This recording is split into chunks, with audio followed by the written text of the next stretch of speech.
அனைவருக்கும் வணக்கம். இந்திய அரசியலமைப்பு பகுதி 1 ஒன்றியமும் அதன் ஆட்சி எல்லையும் 1 to 4 வரைக்கும் சொல்லுது.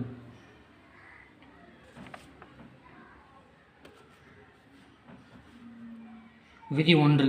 இந்திய ஒன்றியத்தின் பெயர் மற்றும் எல்லை. இந்தியா அதாவது பாரதம், மாநிலங்களில் ஒன்றியம். இந்திய அரசியலமைப்பின் கூட்டாட்சி என்ற சொல் இடம்பெறல. அதற்கு பதிலாக ஒன்றியம் என்ற சொல்லை பயன்படுத்தியவர் அம்பேத்கர். என்ன சொல்கிறாங்கன்னா, இந்தியா அதாவது பாரதம், ஓகேவா? இந்தியா அதாவது பாரதம் 2 பேர் இருக்குது நமக்கு. இந்தியான்னு சொல்லலாம், பாரதம்னு சொல்லலாம். 2 பேர் இருக்குது. ஆனால் இந்தியா அதாவது பாரதம்னு அழைக்கிறாங்க. பாரத பிரதமர் அப்படின்னு சொல்லிட்டு நம்ம சொல்லுவோம் இல்லையா? இப்போ ரீசெண்டாக ஜனவரியில் G20 மாநாடு அப்போ எல்லா போர்டுமே பாரதம் தான் இருந்தது. ஏன்னா அப்போ இருந்த அரசியல் சூழ்நிலையில் இந்தியா கூட்டணி பேர் இருந்ததால் அந்த மாதிரி மாற்றினதாக சொல்லப்படுது. ஓகேங்களா? அது மாநிலங்களின் ஒன்றியம். இப்போது தமிழக அரசு ஒன்றிய அரசு அப்படின்னு தான் சொல்லிகிட்டு இருக்காங்க. ஓகேவா? அது அரசியலமைப்பில் இருக்கிற வார்த்தையை எடுத்துக்கிட்டாங்க.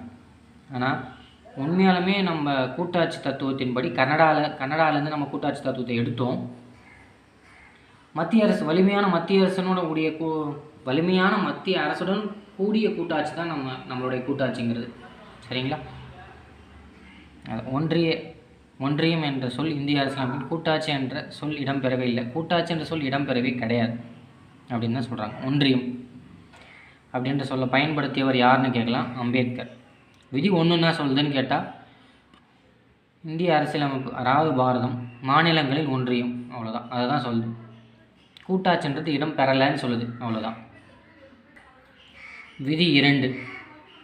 இந்திய நிலப்பரப்பின் இல்லாத ஒரு நிலப்பகுதியை இந்தியாவுக்குள் இணைத்து கொள்ளும் அதிகாரம் பாராளுமன்றத்திடம்தான் இருக்குது.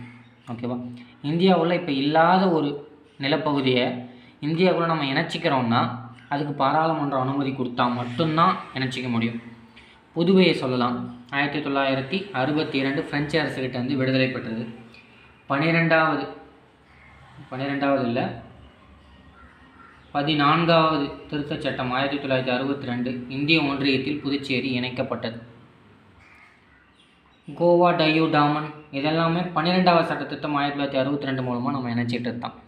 சிக்கிம் 22வது மாநிலமாக நம்ம சேர்த்துக்கிட்டோம் 36வது சட்டத்திட்டம் மூலமாக. பூட்டான் மண்டலத்தை வாங்கி, இதெல்லாம் சில எக்ஸாம்பிள்ஸ். ஓகேவா? விதி 2 என்ன சொல்லுது? இந்தியா நிலப்பரப்புக்குள்ளே இல்லாத ஒரு நிலப்பகுதியை இந்தியாவுக்குள்ளே இணைச்சிக்கணும்னா யாரால் மட்டும்தான் பண்ண முடியும்? அதை பாராளுமன்றம் மட்டும்தான் பண்ண முடியும். சிக்கிம் மாநிலம் 1974ஆம் ஆண்டு 35வது சட்ட திருத்தம் மூலமாக துணை மாநில அந்தஸ்து தான் ஃபஸ்ட்டு கொடுத்தாங்க. 36வது சட்ட திருத்தம் மூலமாக 1975 தான் மாநில அரசு கொடுக்கப்பட்டது. 22வது மாநிலமாக பிரிக்கப்பட்டது தான் சிக்கிம்.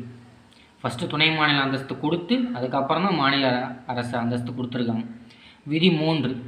இந்தியாவில் ஏற்கனவே உள்ள மாநிலங்களை பிரிப்பது, சேர்ப்பது, பெயர் மாற்றம் செய்வது இல்லை எல்லை பரப்பளவை வகுப்பது போன்ற அதிகாரம் நாடாளுமன்றத்துக்கிட்ட தான் இருக்குது.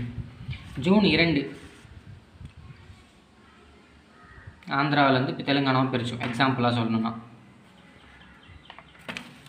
என்ன சொல்கிறாங்க? இதில் பேரை மாற்றுறதோ அல்லது இந்தியாவுக்குள்ளே தான் 2 என்ன பார்த்தோம்? இந்தியாவுக்கு வெளியிலேருந்து 1 இணைக்கிறது பார்த்தோம். 3 உள்ளுக்குள்ளேயே பேரை மாற்றுறதோ இல்லை ஒரு மாநிலத்தை 2ஆக பிரிக்கிறதோ, இது 3வது. அதுவும் பாராளுமன்றம் மட்டும்தான் செய்ய முடியும். ஜூன் 2, 2014 ஆந்திர மாநிலத்தை பிரித்து தெலுங்கானா மாநிலமாக உருவாக்குனாங்க. சரியா? அடுத்து விதி 4. விதி 2 மற்றும் 3இல் செய்யப்படும் மாற்றம் அட்டவணை 1 மற்றும் 4இன் மாற்றத்தை ஏற்படுத்தும். இதுதான் கொஞ்சம் குழப்பமாக இருக்கும். இதுக்கு நம்ம அட்டவணை 1, 4 இதில் என்ன இருக்குதுன்னு நம்ம தெரிஞ்சுக்கணும். இதுதான் அட்டவணை 1. மாநிலங்கள், யூனியன் பிரதேசங்களின் பெயர் மற்றும் எல்லைகள்.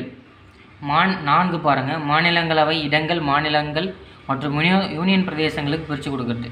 1 பெயர் மற்றும் எல்லை. 4வது மாநிலங்களவையோட இடத்தை மாநிலத்துக்கும் யூனியன் பிரதேசத்துக்கும் பிரித்து கொடுக்குறோம்.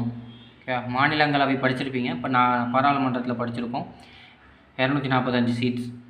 ஓகேவா? இப்போ தமிழகத்துக்கு 18 சீட் இருக்குது. இது மாநிலங்களவை தான், மக்களவை கிடையாது. இது ரெண்டுத்தையும் மாற்றத்தை ஏற்படுத்தும்.